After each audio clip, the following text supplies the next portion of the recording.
नमस्कार, news express India में आपका स्वागत है।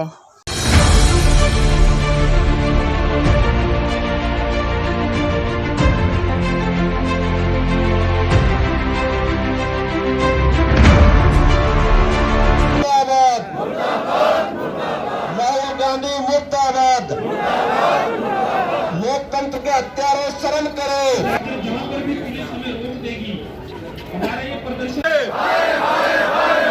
राहुल गांधी हाय हाय। लोकतंत्र की हत्यारी महाराष्ट्र सरकार हाय हाय। लोकतंत्र की हत्यारी महाराष्ट्र सरकार हाय हाय। उद्धव ठाकरे हाय हाय। उद्धव ठाकरे हाय हाय। महाराष्ट्र सरकार मुर्दाबाद मुर्दाबाद मुर्दाबाद। महाराष्ट्र सरकार मुर्दाबाद मुर्दाबाद मुर्दाबाद। महाराष्ट्र सरकार मुर्दाबाद महाराष्ट्र सरकार हाय हाय। महाराष्ट्र सरकार हाय। उद्धव ठाकरे हाय हाय।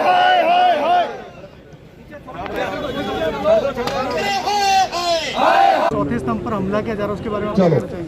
मैं समझता हूं जी कि देश में 1975 की इमरजेंसी के बाद आज ये एक अति घृणीय घटना हुई है कि कल सुबह 6:30 बजे एक पुराना जो जिसकी क्लोजर रिपोर्ट भी कोर्ट में दे दी गई थी, ऐसे केस में देश के एक बहुत ही प्रसिद्ध पत्रकार को जो लगातार पिछले दिनों से कांग्रेस सरकार का, एनसीपी सरकार का, शिवसेना की सरकार का जो है वो भांडा फोड़ते आ रहे थे, उनके कुकर्मों का पर्दाफाश करते आ रहे थे। और इसी बात से बौखला के उन्होंने 6:30 बजे उनको घर से उठा लिया, उनके बच्चों के साथ, उनकी बीवी के सामने उनको घसीटा गया, उनको मारा गया, उनको पीटा गया। और उनका सिर्फ यही कसूर था कि जो पालघर में साधुओं की हत्याओं का मामला हो, चाहे वो सुशांत राजपूत की हत्या का मामला हो, ऐसे देश में आज़ादी के मुद्दों को जो महाराष्ट्र में हैं, जो सरकार के कुकर्मों को वो उठाते थे। आज मैं समझता हूँ कि एक आज़ाद पत्रकारिता पर हमला हुआ है, देश पर लोकतंत्र की हत्या हुई है और भारतीय जनता पार्टी इस बात को जो है स्वीकार नहीं करेगी। शिवसेना के मुख्यमंत्री आज शिवसेना न रहकर सोनिया सेना बन गए हैं और वो देश के लोकतंत्र की हत्या कर रहे हैं और भारतीय जनता पार्टी इसको बर्दाश्त नहीं करेगी। और आज हम लोग कांग्रेस भवन जा रहे थे ताकि शिवसेना, कांग्रेस और एनसीपी के पुतला साड़कर हम इनको आगाह कराएं कि देश में लोकतंत्र की हत्या को भारतीय जनता पार्टी बर्दाश्त नहीं करेगी। इससे पहले भी रिपब्लिक चैनल के पत्रकारों को गिरफ्तार किया गया था महाराष्ट्र में, और पंजाब में भी फाजिल्का में पत्रकार के खिलाफ पर्चा दर्ज किया गया। क्या कहना चाहिए? मैं समझता हूँ कि इस देश में विचारों की अभिव्यक्ति की आज़ादी है, चाहे वो आम नागरिक है, और स्पेशली पत्रकार तो लोकतंत्र का चौथा स्तंभ है। इनको पूरी आज़ादी होनी चाहिए और किसी भी पत्रकार के साथ, हो सकता है कल को मेरे खिलाफ कोई पत्रकार रिपोर्ट करता है, ये उसका संविधानिक हक है, ये उसकी ड्यूटी है। मुझे अच्छा लगे बुरा लगे ये विषय नहीं है, लेकिन उसको उसके काम करने की, उसकी अभिव्यक्ति की आज़ादी होनी चाहिए। विषय ये है। और देश में लोकतंत्र तभी सुरक्षित रहेगा जब इस देश में स्वतंत्र पत्रकारिता रहेगी। देश के लोकतंत्र के लिए प्रेस की अभिव्यक्ति की आज़ादी बहुत जरूरी है। कहीं ना कहीं शिवसेना अपने मकसद से भूल चुकी है, जैसे हिंदुत्व का मुद्दा लेकर सत्ता में आई थी, तो कहीं ना कहीं अपने मकसद को भूल चुकी है। बिल्कुल, मैं तो कहता हूँ जी शिवसेना सोनिया सेना बन गई है। शिवसेना जो हिंदुओं को, अपने आप को हिंदुओं की संरक्षक पार्टी कहती थी, आज महाराष्ट्र के पालघर में हिंदू साधुओं को पीट कर मार दिया जाता है और ये सरकार जो है वो चुपचाप मूक दर्शक बनकर बैठी रहती है। देश के एक होनहार एक्टर के साथ इस तरीके का दुर्व्यवहार होता है और ये सरकार कुछ नहीं करती। कोरोना महामारी के वक्त ये सरकार पूरी तरह से विफल होती है। आज अपनी विफलताओं को छुपाने के लिए सिर्फ ये कांग्रेस की और एनसीपी की जो भाजपा की तरफ से आज अर्नब गोस्वामी का समर्थन किया जा रहा है, इसके बारे में क्या कहना चाहेंगे आप? ये अर्नब गोस्वामी का समर्थन नहीं है, ये लोकतंत्र के चौथे स्तंभ पत्रकारिता का समर्थन है। मेरा ये मानना और मेरी पार्टी का भी ये मानना है कि जो अर्नब गोस्वामी को एक अलोकतांत्रिक तरीके से उनको अरेस्ट किया गया, बिना किसी नोटिस के उनको अरेस्ट किया गया, उसके पीछे सरकार की अपनी नाकामियां छुपाने की जो लगातार अर्नब गोस्वामी जी उजागर कर रहे थे, उन नाकामियों को छुपाने के लिए, उसकी भड़ास निकालने के लिए अर्नब गोस्वामी को पकड़ा गया है, जिसका भारतीय जनता पार्टी पूरी तरीके से विरोध करती है। आपको लगता है कि इस कार्रवाई के बाद जो महाराष्ट्र सरकार द्वारा एक पत्रकार पे की गई है, आगे से अपनी कोई बात उठाने के लिए मीडिया में आएगा?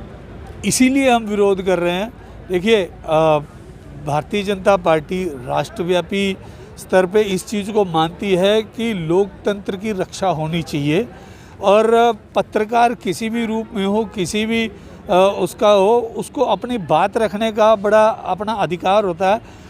कोई भी व्यक्ति जो सरकार, देखिए कांग्रेस का ये इतिहास रहा है, वो हमेशा सच की आवाज़ जो बुलंद करता है उसका वो दमन करते हैं। और विनाश काले विपरीत बुद्धि, मैं तो यही कहूँगा, आज जिस तरह से सुबह 6:30 बजे अर्णव गोस्वामी को उनके घर जाकर जिस तरह से गिरफ्तार किया गया, उनको घसीटा गया, खींचा गया, उनके बच्चे को पीटा गया, जिस तरह से सारे देश ने देखा, आज पूरा देश अर्णव गोस्वामी के पक्ष में उठ खड़ा हुआ है। बहुत रोष है लोगों में, भारतीय जनता पार्टी में बहुत रोष है। आज देख रहे हैं आप, बीजेपी के बहुत छोटे से नोटिस पे अध्यक्ष जी ने बुलाया था सबको और सैकड़ों के तादाद में लोग इकट्ठे हुए। तो मुझे लगता है आने वाला जो समय है उद्धव के लिए बहुत मुश्किलों भरा होगा। ये जिस तरह से इस केस को उन्होंने खोला है, कोर्ट भी इन पर नज़र बनाए हुई है। रिपब्लिक और अर्णव के आवाज़ को उठाने की जो वो दबाने की जो कोशिश महाराष्ट्र की सरकार कर रही है, सोनिया सेना सरकार कर रही है, वो कोई भी जायज़ नहीं ठहरा सकता। और मुझे लगता है कि ये एक अन्याय है, प्रेस को दबाने, प्रेस की आवाज़ को दबाने की कोशिश होती है। संविधान में लोगों को अभिव्यक्ति की आज़ादी का मौलिक अधिकार प्राप्त है, आज सीधा सीधा महाराष्ट्र सरकार ने उसके ऊपर प्रहार किया है।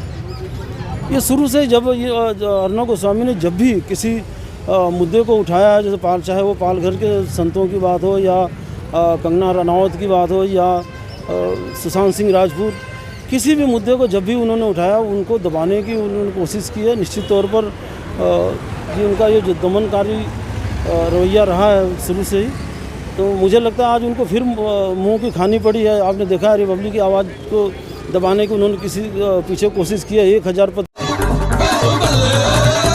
खाना शौक से खाने वाले, खाने में डाले सोना मसाले, चना हो या गरम मसाला, सब्जी हो या चाट मसाला, खुशबू और स्वाद निराले, सोना सोना सोना मसाले।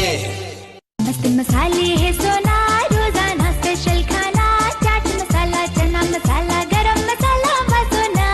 अब रोजाना स्पेशल खाना, मसाले सोना।